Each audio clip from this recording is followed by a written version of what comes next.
Welcome to this tutorial video. We are now going to focus on the idea of time and timings. It is worth highlighting immediately in this video that the length of time you spend on a task is not a strict indicator of how effective the learning in that activity has been. It is also important to state that the timings you may wish to utilize are likely to be very different to what occurs in a typical school day. And you should not be afraid to do what suits you and your child or children. Time in relation to an activity should focus more on quality rather than quantity. For very young students of preschool age, achieving quality learning within a focused 10-minute period is quite an achievement. However, older children from the ages of 10 or above can focus effectively on tasks for much longer periods of time. That said, this will be different for each child, and it will be up to you to decide the average length of time your children can focus well on a task before becoming distracted or lose interest in the task at hand. It is also worth considering the way you approach the time learning from home takes place. Rather than thinking of it as a period of time you simply have to get through, think about it as quality time that you are spending with your child or children as you grow and learn together. If it's clear to the children that you are simply working through a series of tasks which you do not enjoy, this will impact their effort and the way they see learning. We are role models to our children, so we must always consider what we say and do around them. The time children spend learning can also be undertaken in different ways. There will be a time to work together, times where children work independently, and time to relax.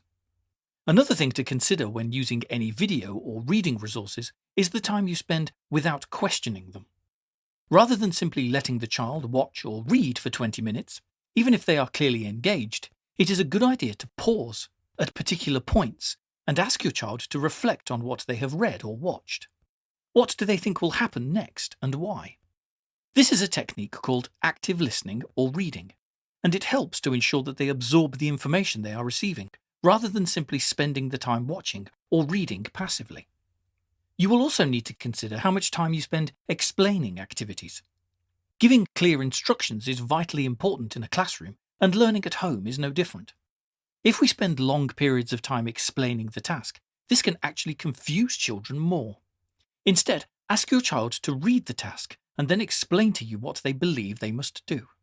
You can then congratulate them on their understanding or help to redefine the task so that they are clear. The more we allow our children to lead the tasks, the better. Although it will obviously be important that you have checked the activities prior to prevent any confusion which may occur for you or your child. This can be achieved by contacting the school, other parents or guardians, or researching the topic or method for yourself. It is also worth considering how much time is spent with your child asking you questions about a topic. How much time do you feel is lost in your sessions? How much time is spent supporting their understanding of a task? These questions will help you to reflect on the structure of your time together.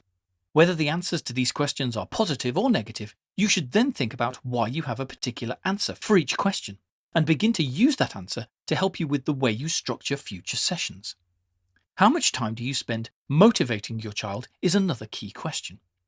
We will be spending time exploring how we can motivate children to learn in future videos, but it is worth taking note of how much time you feel is spent coaxing or encouraging your child to complete and engage with activities.